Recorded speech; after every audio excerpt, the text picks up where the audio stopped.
Alright, I realise we didn't go over the reverse triangle.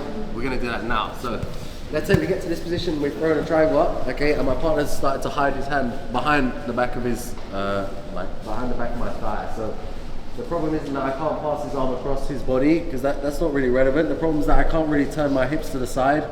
So I want to cut angle ideally so I can push this shoulder into his neck. But him squeezing means that let's say if I try to go, my legs just get more and more separated, obviously, and then he escapes the position. So we want to try to triangle in the opposite direction. So from here, when my partner locks his hand behind, first thing I'm going to do is relock my triangle, and I'm going to try, so I try to get my heel just past his trap muscle there. Okay, so I don't want to lock it like below his, like on his back. I need to lock it like slightly above his back. So if you start with a trap triangle like this, okay, I want to go 1, 2, 3, and then lock my heel where it's just in front of his collarbone here. Now, I'm going to make a little bit of space and I'm going to put my forearm on the same side of his head. Okay, so last time we went to the opposite side, this time we go to the same side. Now my goal is going to be to get my left knee underneath his chest. Okay, there's very little space to do that now, so I need some more space and a bit of motion, like less friction. So first, I have his head, I'm going to bridge, right, and look to shoot my left hand under his leg. So he could still be squeezing his left arm down here, right? It's still going to be difficult. So I'm going to do a push motion, right? And then as I push, I'm going to release my legs and I'm going to look to do an invert. So we get to about here, and now we continue with our kipping motion to try to get my knee directly over the top of his head. Now I'm going to relock the triangle, right, and squeeze there to get the finish. Okay, so. You good? Yeah. Sorry. So we get to here, he's locked it, he locks his hand behind his back, okay, and I'm struggling to cut the angle in the direction that I wanted to. So I'm going to grab my partner's head and I switch my legs, 1, 2, 3, and I just work to get my heel past his collarbone. Now my right hand's going to grab on the outside of his ear, on the head side rather than the arm side this time. I'm going to do a bridge to expose the gap underneath his leg, and I'm going to pull myself towards his leg.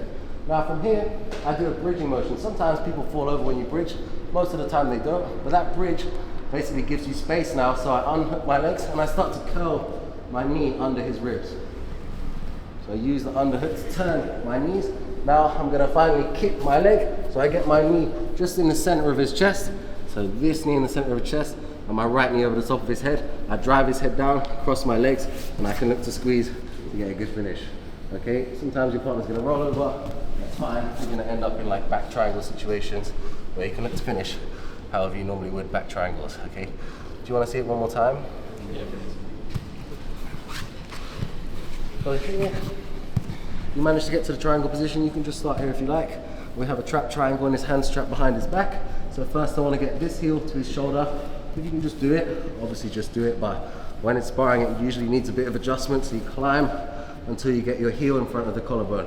Now my right hand's grabbing his head. I'm going to do a bridge to expose underneath the knee. Now I catch.